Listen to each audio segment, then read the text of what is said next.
조원봉의 라디오 2023년 10월 12일 오후 6시 49분을 지나고 있습니다. 제가 고등민법이라는 강의를 하나 만들어 놨죠. 민법 조문을 읽는 강의인데, 이 고등민법이라는 강의를 왜 만들었던가에 관해서 DC 인사이드 갤러리에서 글로 정리해 놓은 게 있습니다. 그 글 내용을 유튜브에서도 공유 한번 해보겠습니다. 자, 그 내용은 이렇습니다. 민법 기본서를 읽다 보면 그 분량이 너무 방대하죠. 그 분량이 방대하다 보니까 일단 마음이 급해집니다. 아무리 차분히 읽자고 다짐해도 마음이 급해지는 거 어쩔 수 없어요. 1500페이지, 2000페이지 되는데 언제 읽지? 이러고 막 읽습니다.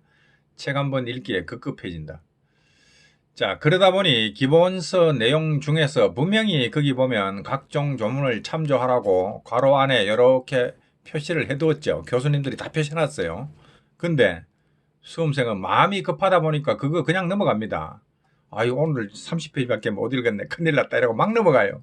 언제 법전 열어봐? 안 열어봐요. 저도 그랬다니까요. 나도 그랬다. 처음에는 그랬습니다. 그런 식으로 민법 기본서를 여러 번 읽어도 잘 남는 게 없어요. 사실 몇 번 읽어도 워낙 방대하니까. 그래서 민법의 뼈대조차도 남지 않아요.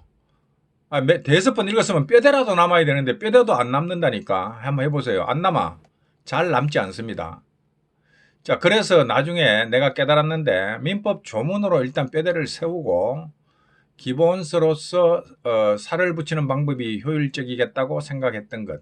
하여튼 여러 번 읽고 나서 몇 번 읽고 난 다음에 이 생각을 했는가는 모르겠는데, 하여튼 중급자 이상이 됐을 때 이 생각을 했어요. 이거 이렇게 해야 된다. 그래가지고 그 다음부터는 기본서 읽기 전에 항상 민법 전체 조문을 다 읽은 적도 있고 파트별로 읽은 적도 있어요. 임대차 공부한다 그러면 임대차 조문을 일단 다 읽어요.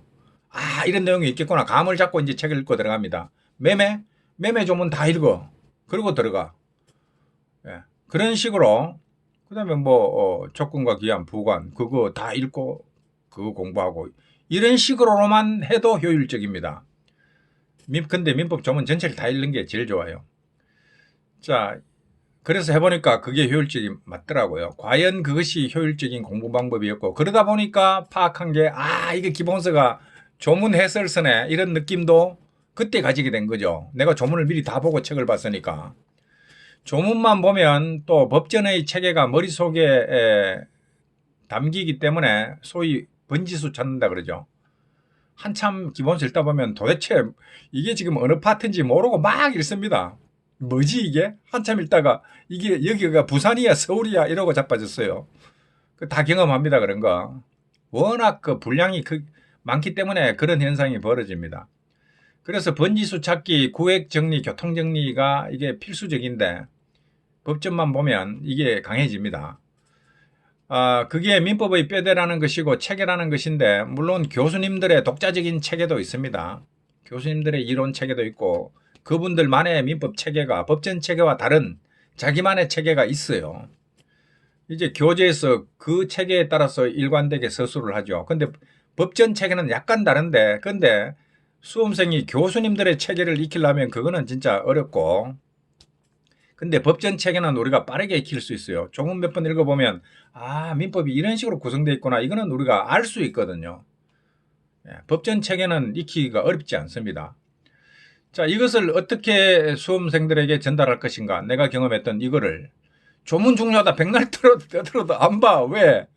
지금 조법무사는 나 지금 책 한 번 읽기 바쁜데, 어떤 사람들은 민법 기본서 한 번 읽는 게 소보인데 이러고 있는 사람들이 언제 조문을 찾아봐? 못 찾아요. 안 찾고 그냥 넘어갑니다. 내가 백날 떠들어봐야 안 찾아봐. 진짜입니다. 그래서 내가 다목적으로 국리한 강의가 바로 고등민법 강의입니다. 안 되겠다. 이 사람들은 강제로 읽혀야지 이것들. 이거 안 된다. 이래가지고 고등민법 강의를 만들었습니다. 여러 가지 목적이 있는데 크게 두 가지만 들면, 초보자들이 민법에 진입할 때 기본서 읽기가 벅차죠. 생소해서 그렇습니다. 일단은. 근데 일단 조문을 전부 읽어보아서 조문 전부 1조부터 1118조까지 읽으면 법률 용어 90% 거의 다 읽습니다. 개념도 조문에 다 있습니다. 대부분은, 없는 것도 있지만 그러면 다 구경을 했어. 한 번까지고는 기억이 안 나죠. 3번 읽으라 내 그랬죠. 3번 읽으면 어렴풋이 들립니다. 보이고. 그래서 조금이라도 익숙해지고 나면 기본서에서 훨씬 부담을 덜 느낄 수 있고 많이 보던 영어잖아요. 그리고 고딩민법을 먼저 봐버리면 이거 민법 공부할 때 나는 고딩민법 민법 조문부터 시작했다라는 거잖아요. 자기 출발을 조문부터 했어? 그러면 조문 중심의 공부가 될 수밖에 없지. 민법 공부할 때 조문부터 시작했는데 그런 사람들 별로 없어요. 조문부터 시작한 사람들이. 그래서 확실하게 나는 조문부터 출발이다. 이거를 탄탄하게 다져버리라라는 의미도 있습니다. 그 다음에 그런데 법전을 펼쳐놓고 조문만 읽어보는 것이 초보자에게만 필요한 건 아니죠. 중급자도 이거 필요합니다. 정신없이 기본서 읽었다 그러면 이거 조문만 놓고 봐야 됩니다.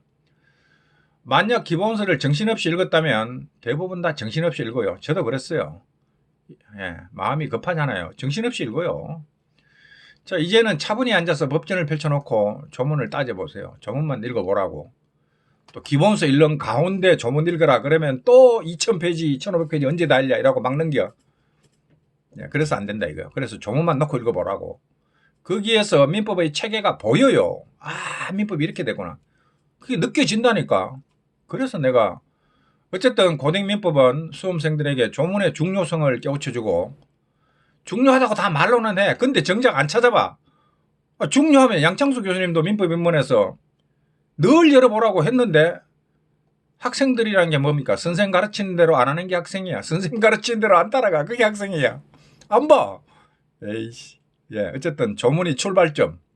이런 사실을 제가 여러분들한테 각인시켜주기 위해서 이거 들어라 한 거요. 근데 돈이 10만 원 돼갖고 아무나한테 다 들으라 할 수도 없어. 여하튼 이런 목적으로 이게 만들어진 겁니다. 여기까지 합니다. 감사합니다.